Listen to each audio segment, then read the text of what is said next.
Welcome to Up to Speed Live. Today, we welcome our Chief Financial Officer, Matt Ellis, to the program today, and we are going to give this episode an alliterative theme. Money Monday is what we're calling it today, and on the heels of earnings last week, Matt will give us a closer look into the prep work and dedication behind a successful earnings day. With that, let's bring in Matt. Welcome to Up to Speed, sir. Happy Monday. Happy Monday, Andy. Great to be here with you. Yeah, and it's, coming off the energy of last week, of course, we know how much prep work goes into a day like earnings day, and we'll talk about that in just a little bit. But just to level set and get people thinking about what happened last week, give us your top three takeaways for earnings. Yeah. So as I think about it, if I say three things to remember, first of all, I'd start with just look at the revenue in the business in 3Q and the operational metrics behind that. So breaking that down by each of the groups within consumer, saw an improvement in the service revenue trajectory in the period. That was driven by the work the team did with Mix and Match 3.0 and continuing to add value to the customer proposition. And we saw a lot of great receptivity there. Step ups, customers stepping up from one plan to a higher plan. We're up during the course of the quarter, doing some really good things with our customers who took advantage of the Keep Americans Connected plan in the second quarter as they got back to paying in 3Q. So a lot of good things going on there within wireless and consumer. And then within Fios and consumer, across the company as a whole, we had our best quarter of internet net adds in almost 6 years.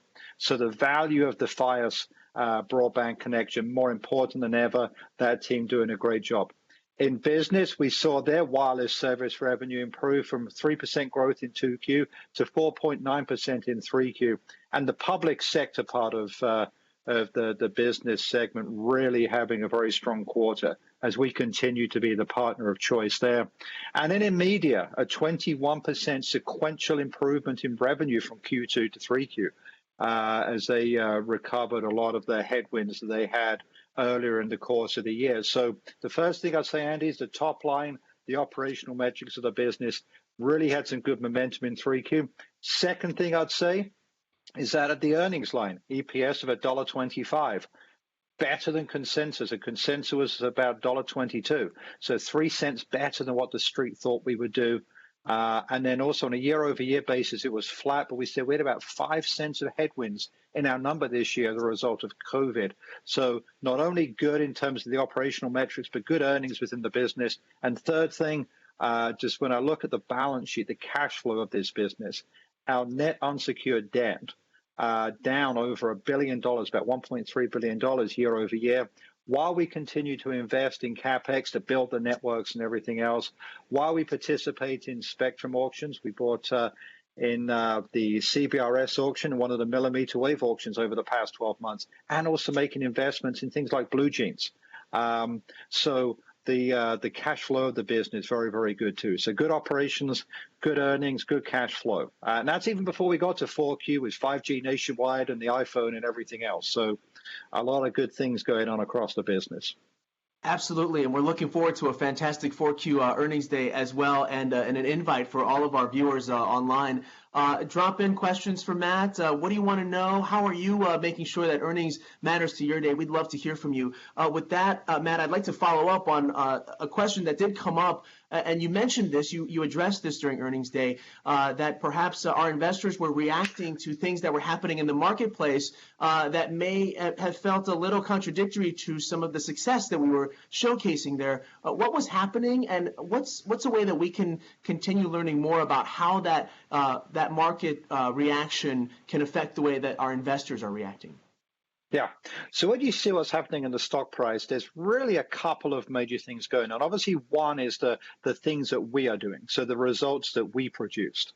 But there's also another piece, which is how the market overall is and how the market is looking at our sector in general. And so while we gave good numbers last week, there was this kind of offsetting force taking place, which was the iPhone launch was really great. But when they saw some of the promotions of our competitors, they said, hang on, is the industry becoming more competitive? And what they were concerned around was, and I think that you've seen over the past couple of days, it's got a little better as people understood it. But initially, the reaction was, is there a price war starting again? And why that matters is If people's view of the total industry profitability was here, and then they get concerned because of the price, well, the total industry profitability comes down here, then they're going to say, okay, my valuation of companies in the industry as a whole might be a little bit lower. So they had to understand what was going on with those promotions. I think they got a better understanding as we spoke about it last week.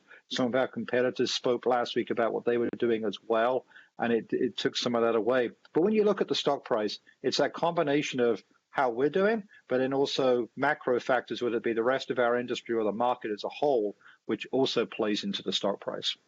For a second, I thought I was back in my macroeconomics course in college again there, Matt. But as you mentioned, I mean, there are just things that perhaps, as a communicator for the company, those are the kind of things that makes me think, okay, so what's the message that I can help, send out to the public, to our employees? Yep. And of course, all of that is connected, and it's something that, again, reinforces the idea that finance, the work that your team does is connected along all of our channels here. That being said, it's a busy week for you last week on the investor relations team, and what we see on Up to Speed during earnings day is really just a snapshot of what happens from start to finish.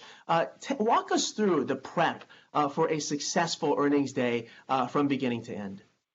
Yeah. And the prep, Andy, it's really no different than an episode of Up to Speed, right? You don't just turn up at noon Eastern each day and just say, hey, let's start talking, right? But there's a lot of thought that goes into it. What message do we want to get out there? And so really the work begins before the end of the quarter.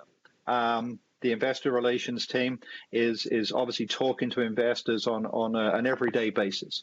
And so we have a sense of coming into the quarter end, what are the key topics on investors' minds? So first of all, we want to make sure that we're addressing those things.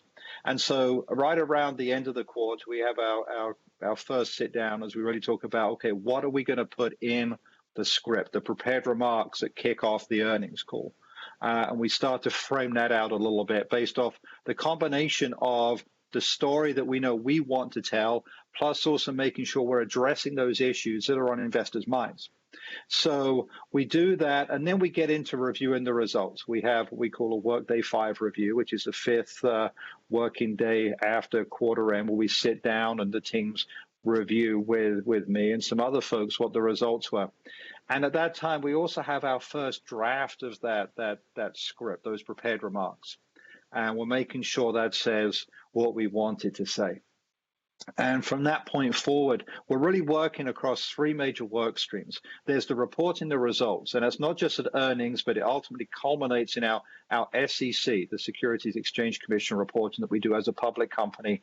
At year end, it's the 10K. The other 3 quarters is a 10Q.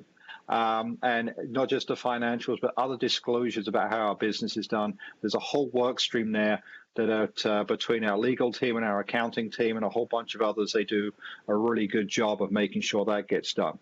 And then there's the prepared remarks, which I mentioned. That continues after we get those initial results. We're refining them, making sure that we've got that down. And then there's the preparing for the Q&A, the question and answer session, making sure that we know which questions we think are going to come up, and then what answers do we want to give to those questions, right? That answers both the question, but also reinforces the key points we want people to remember coming out of the earnings. So we do a few prep sessions there. Brady Connor's team, they get creative. They try and imitate the different analysts who will be asking questions on the call and asking Hans and I those questions. And in the practice sessions, Hans and I give our responses. Then we get coached on why those responses could get better, so that by the time we get to earnings day, we're ready to say the right thing. I mean, even the night before, we have a practice Q&A session with various folks around just to make sure that we're ready for that. So as I say, there's a lot of prep that goes in to make sure that at 8:30 on the morning of earnings day, we're ready to get the messages out there, both the prepared remarks and then in the Q&A. And if we do it right, we have a good earnings call. Yeah, and you said a practice makes perfect, and listening in on those 8:30s, it's a work of art sometimes, because you never know when those investors will, ask a question that, will maybe kind of throw off the energy a little bit. But, listening in, it's fantastic to watch, and you can just see the preparation there. That being said, I know that for a lot of people, what the IR team does, earnings day can be intimidating sometimes.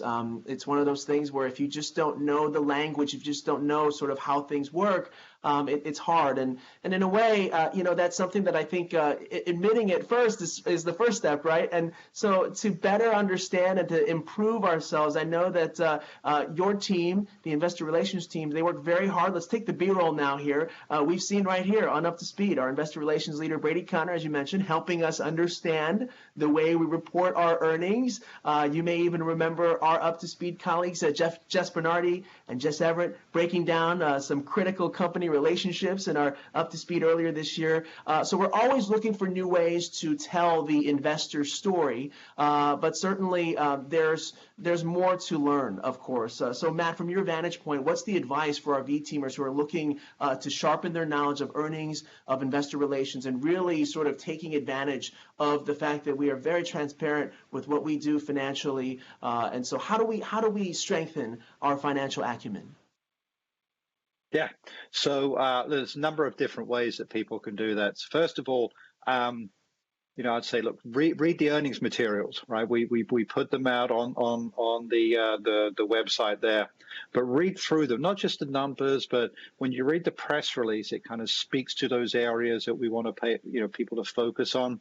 Then take a look at the numbers. We provide a little more detail out there on some of the documents, and you can do that with our competitors too, so you can kind of compare and contrast. And not just, I'd say, listen to the earnings call. If you have the opportunity to listen to them as a group, there's a number of groups across the company that hold sessions where they review them live together. That's a great way. I know when I was earlier in my career, that was a good way. You sit there, you listen, and you say, why did we make such a big point about this particular item? And there's a good chance somebody else on the call may have an answer as to why they do that. But if you don't know, there's finance people that work with each of the parts of the business. Ask those finance partners that you have. Say, hey, why on earnings was this a big deal? Why do we focus on that?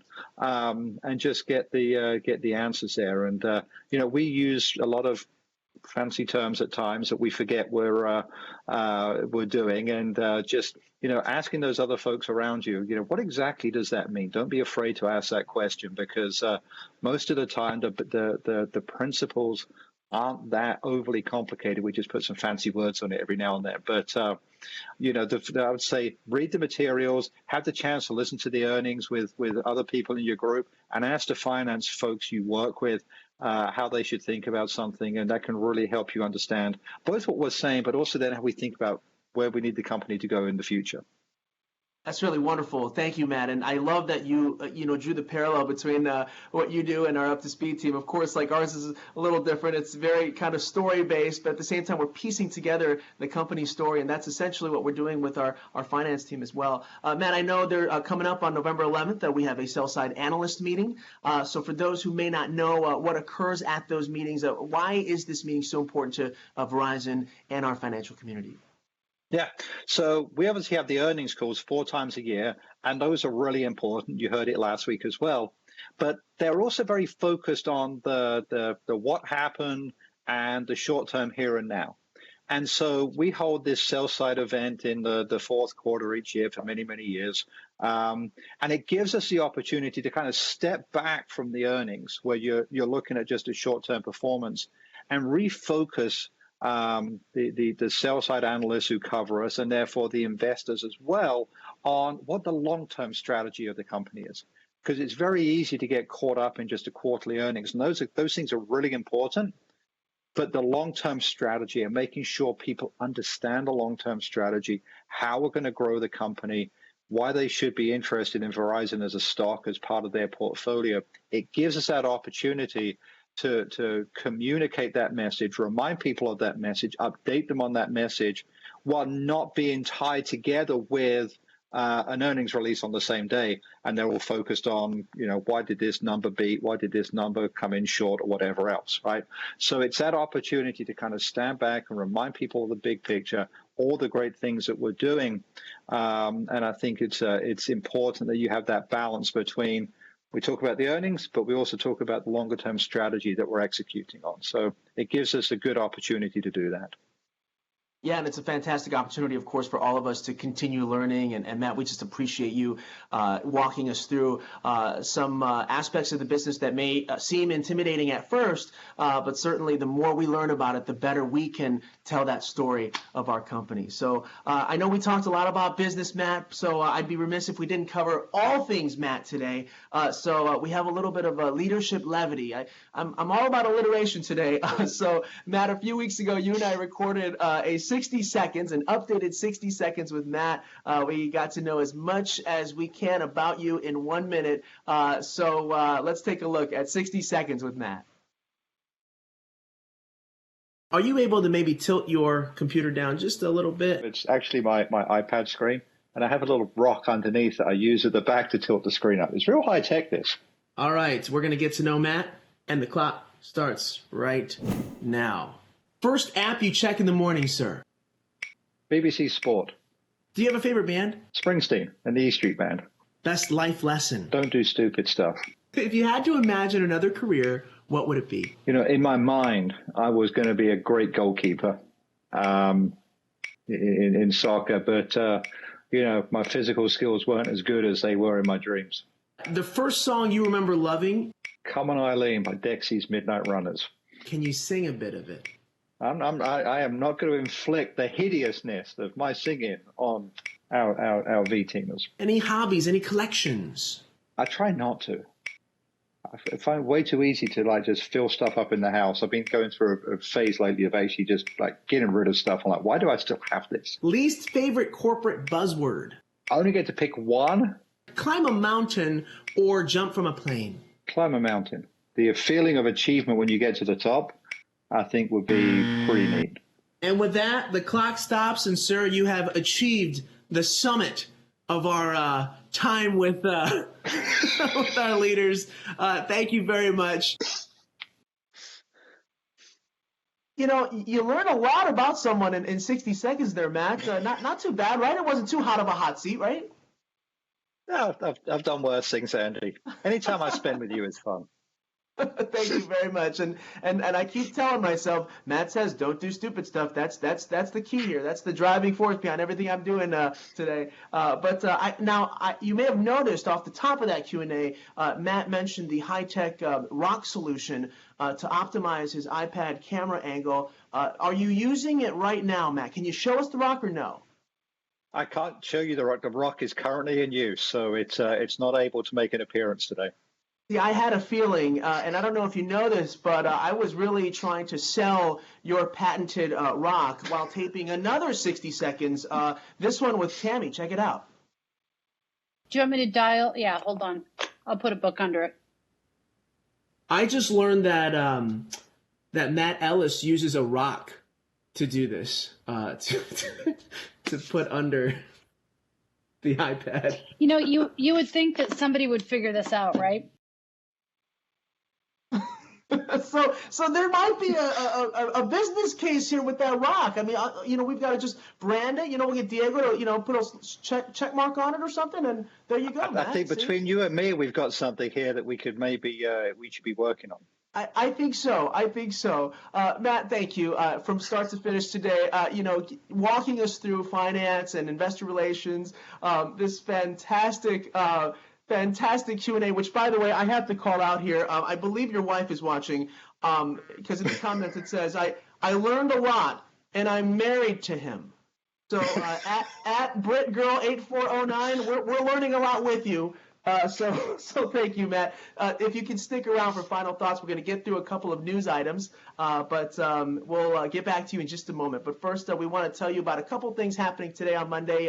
We're going to wrap up our conversation, of course, with Matt, but a few reminders. Let's start with the Self-ID campaign. So earlier in October, we told you we heard from Christy about this, the Self-ID campaign. This was sent to U.S.-based employees designed to help us further understand our workforce representation. So while Verizon is federally mandated to collect this information, it also provides employers an opportunity to pinpoint those areas that need improvement as we look to reinforce how we support and champion a more diverse workforce. So all of the details are on the web. Take a look at the Self-ID campaign. Let's take the next slide here, talk a little about Next 20, another opportunity to listen and learn around Disability Employment Awareness Month. It's the upcoming Next 20 episode, which is going live on Wednesday at 3 p.m. Eastern. In this episode, Verizon Media's Tatiana Pyle moderates a panel with disability rights activists on the intersectionality of disability and race and the continued barriers and misperceptions people with disabilities face despite being the largest minority group in the U.S. It is brought to you in partnership with Bold and Advanced ERGs. Speakers include Imani Barbarin, Leon Ford, and Misoon Zaid, who share their personal stories and thoughts on how we can build a more accessible, inclusive, and equitable world. So tune in this Wednesday, 3 p.m. Eastern, to listen, learn, take action with Next 20. We've got another cool tool to tell you about. This is a great way for us to finish the year strong. We want to let you know about a way we're building stronger connections and ultimately serve our customers better. It's called Discover Daily. It's the first cross-channel briefing tool developed by the Go-to-Market Tech team in partnership with the Your Voice Matters group. This new tool will optimize the way we communicate marketing and operations content all in real time. So let's take the B-roll that we're going to show you just how this works. So key features include push notifications to users' mobile devices, search capabilities, Q&A portal, curated bundles, and promotion stackability. You can easily download on your mobile device or access from your desktop. It is available for the following channels: retail, indirect agents, indirect national retail, telesales. Folks on those teams, be on the lookout next week for some upcoming training that is, of course, on the Discover Daily app. A quick reminder about the Pulse, 4Q Pulse is well underway. You should have an email. It'll close on October 30th, so just a few more days. We want to keep the conversation going as we move through our journey from great to fantastic, of course. Now, this is a deeper dive of the themes we uncovered in our last VZ Pulse Plus. It's all to help refine those action plans that we've been working on. It is short, confidential. You can finish it in mere seconds and super easy to complete. So don't wait. Share that feedback now. 4Q Pulse. Veterans Day, just around the corner. That's happening November 11th, and veterans, of course, have a special place here at Verizon. A couple weeks ago, we talked about cool military gear that's available for you to purchase in support of our vets. Today, we need your help to make sure that the annual NYC Veterans Day Parade is special. Now, this parade, like so many other events, very different this year. We're going to be bringing a great interactive element to the parade, and that's where you come in. Let's take that next slide. So we want you to share your thank you messages with pictures highlighting a veteran family member, friend, fellow employee by October 28th, and that message may be highlighted on Verizon's digital billboard truck that will be part of our NYC Veterans Day Parade on November 11th. You can make your nomination via a link that we will share under today's Up to Speed replay, so look for that on the web. Thank you again in advance for your support, and of course, thank you to all of our veterans. And with our exciting 5G news and devices, now is the perfect time to tell your friends and family to join our award-winning network, of course. So those loved ones you've talked to at the dinner table or on that long walk, as Hans mentioned, can get up to $25 off on mobile, $10 off a month on Fios when they switch to Verizon. Employees, we all have a code that you can use to share with your friends and family. You can learn more about this code on the Friends and Family About You page and get sharing with our friends and family. Finally, for our little ghouls and goblins, yes, Halloween is around the corner. It's going to be a little different this year, of course, but that doesn't mean we can't have a little fun. So call out to all of our moms and dads who are taking pictures of their ghouls and goblins. ones. Send us your best photos of family members in costumes celebrating Halloween. Send those pics to the Good mailbox. You know the email. It's good@verizon.com. We will share some of those photos later this week. And that wraps up our rundown of news on this Money Monday. We want to thank Matt for joining us. And I learned a lot, had a lot of fun. I'm working on that rock map, but we'll send it back to you for some final thoughts today. Thanks, Andy. Great to be with you today. And look, I think a great performance by the team. I mean, so many good things going on. Let's take advantage of all the great things going on out there. Finish the year really strong. We're in a great position to do that. Finish fourth quarter strong. Get into 2021 on the front foot with 5G nationwide, with the iPhone, with 5G ultra wideband in all the devices, everything else going on. I think there's a lot to be excited about. It's up to us now just to keep on executing the way you'd expect everyone at Verizon to do. And we'll have a lot of good, upbeat earning calls ahead of us in the future. So thank you for having me on today, Andy. Thank you, Matt, and thank you to our entire finance team who is helping to piece together the critical story of our company and the health of our company and really celebrating the successes. Thank you, Matt. With that, I'd like to close with a quick reminder. Annual enrollment continues for our U.S. management employees. It goes till the 29th. Now, you may be looking at some of the information that's coming in and noticing that there are a few network changes. So with that in mind, my colleague on Up to Speed, Casey Holder, and Kevin Camerata from the benefits team, we started putting together a little video for you to walk you through some of those network changes there. And with that, we say until next time, and here's that video.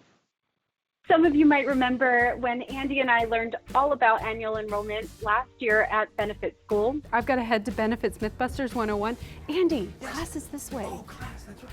I'm happy to report that school is back in session, virtually of course, and we are here to earn all the extra credit. As you all know, last year we attended Benefits 101 with Professor Kevin, where we learned about PPO, EPN, and even HDP. Welcome to Mythbusters 101. I'm Professor Kevin. Today we're going to learn about benefits. Sorry, we're late. This year's virtual class is all about your upcoming network changes for your 2021 benefits. Professor Kevin, are you on? Hey, sorry, double muted. Hey, Andy. Hey, Casey.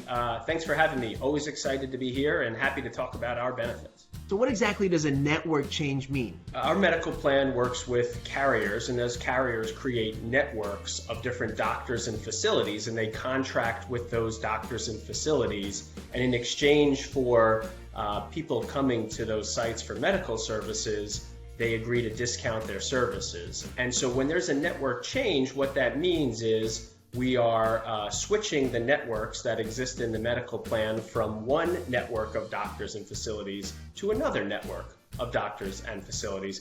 But that doesn't necessarily mean it's a brand new set of them. There tends to be a significant amount of overlap between who's in one network and who's in the other network. What's Verizon's strategy behind these changes? When we look at medical plans, we want to make sure that we're optimizing care for all Verizons. So within networks, there's certainly an element of discounting where we have lower cost of services, and that's to the benefit of our employees as well as to Verizon as the payer for many of these benefits. But in addition, what we're finding is a lot of these new networks have better quality and better outcomes for our employees. And there's a certain set of states where the carrier will be switching from Anthem to United for 2021. And then there's a certain number of states and territories that are staying with Anthem, but switching to a different network, a higher quality network within Anthem. And then finally, everyone else is staying with the same network and same carrier as they had in 2020. There's lots of good information in the digital eMag that we released as part of annual enrollment. And in addition, anybody who is impacted by one of these network changes is going to get a personalized letter mailed to the house that explains to them what's happening and where they can go to find additional information. How do these changes impact Verizon as a company? If we look at what it costs to enroll in a Verizon medical plan compared to the rest of corporate America, we're substantially lower than the average you see out there. And changes like that help us deliver these leading benefits at really affordable prices across all of our all of our employees. Okay, so if my network is changing, what do I need to do? What do I need to think about? Take a look at the network, know that the doctors that you're going to today and follow the instructions in the letter or that are in the digital eMag, and check to make sure those doctors are in the network. Now, if you're in the PPO Plus or the high deductible plan, those plans do have out-of-network benefits. So even if you have a doctor that might be out of network in 2021, you can still decide to see that person. It'll just be on an out-of-network basis.